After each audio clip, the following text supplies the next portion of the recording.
बच्चों, अब आज का जो दूसरा टॉपिक है वो है हमारा विलगित गोलीय चालक की धारिता। क्वेश्चन यह था बच्चे, विलगित चालक क्या होता है? तो बता दें, बहुत सिंपल। ऐसा कोई भी चालक जो अन्य किसी चालक के संपर्क में ना रखा हो उसे हम लोग विलगित गोलीय चालक बोलेंगे। इससे फायदा क्या है? यदि चालक किसी अन्य चालक के संपर्क में होगा तो पता है क्या होगा कि वो आवेश दूसरे चालक पर भी चला जाएगा। लेकिन विलगित गोलीय चालक है तो जितना भी आवेश हम चालक को देंगे वो चालक की बाहरी सतह पर ही रहेगा। ये मैं पहले भी बता चुका हूँ आपको बच्चों कि चार्ज के अंदर एक प्रॉपर्टी होती है, एक गुण होता है जिसको हम लोग आवेश का स्किन इफेक्ट ऑफ करंट बोलते हैं, स्किन इफेक्ट ऑफ चार्ज बोलते हैं, जिसका मतलब होता है आवेश हमेशा चालक की बाहरी सतह पर ही विद्यमान रहता है। बच्चों, यहाँ पर कैपिटल आर त्रिज्या का ये आपको एक गोला दिखाया गया है और इस गोलीय चालक पर आवेश है प्लस Q। तो बच्चों, अगर गोले की त्रिज्या कैपिटल आर है और इस पर आवेश ये प्लस Q है तो इसका विभव होगा V is equals to 1/4πε0 K Q/R। बच्चों, ये K कहाँ से आया है पता है आपको? ये K है माध्यम का परावैद्युतांक। मतलब ये हमारा जो विलगित गोलीय चालक है, पता नहीं लकड़ी के अंदर है, कांच के अंदर है या और कहीं है, तो उसके लिए ये K आता है। ठीक। अब बच्चों, ये जो धारिता का फार्मूला है वो क्या होगा?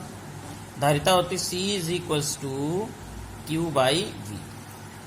तो इस हिसाब से बच्चों हम यहाँ पर C इक्वल्स टू Q और V की जगह V का वैल्यू रख दें 1/4πε0 K Q/R। Q से Q क्या होगा? कट जाएगा और ये 4πε0 R कहाँ चला जाएगा? ऊपर। तो इस तरह आपको विलगित गोलीय चालक की धारिता का फार्मूला क्या मिल गया?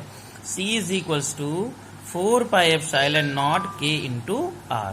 इसका मतलब है 4πε0 की वैल्यू, माध्यम का परावैद्युतांक K और गोलीय चालक की त्रिज्या R का अगर आप गुणा कर देंगे तो चालक की धारिता आपको फैरेड में मिल जाएगी। बच्चों, मान लो ये जो विलगित गोलीय चालक था हमारा, ये वायु में रखा होता तो वायु के लिए याद रखिए, यदि गोलीय चालक वायु में रखा है तो वायु के लिए परावैद्युतांक K कितना होता है? 1। तो जब यहाँ K 1 आ जाएगा तो धारिता हो जाएगी C0 इक्वल टू 4πε0 R, यानी यहाँ से K गायब हो जाएगा। ये वायु संधारित्र की धारिता है और ये नॉर्मल संधारित्र की धारिता है।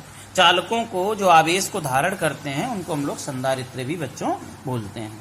तो ये बच्चों क्या टॉपिक था? विलगित गोलीय चालक की धारिता का फार्मूला। क्या फार्मूला आया?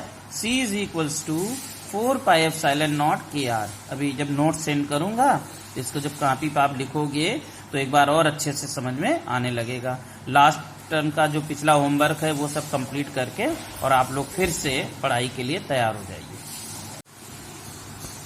बच्चों, एक क्वेश्चन है कि यदि पृथ्वी को विलगित गोलीय चालक माने तो इसकी धारिता क्या होगी?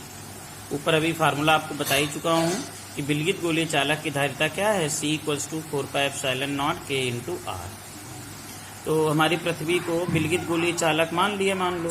तो पृथ्वी की त्रिज्या आप सभी को पता है बेटा, R इक्वल्स टू 6.4 10⁻6 मीटर और विलगित गोलीय चालक की धारिता C इक्वल्स टू 4πε0 KR होता है। K इसलिए नहीं लिखा क्योंकि पृथ्वी के चारों तरफ वायु और वायु के लिए K 1 हो जाएगा। अब 4πε0 का वैल्यू 1/9 10⁻9, जरा इस पे कंसंट्रेट कीजिएगा।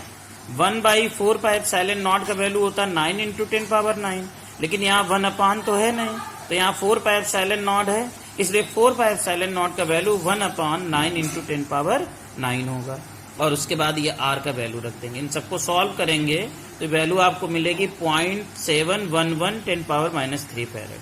ये डेसिमल अगर 0.3 यहाँ पॉइंट हटाएंगे तो यहाँ पावर हो जाएगी -6 और बाद में इस -6 पावर को हम माइक्रो फैरेड भी लिख सकते हैं।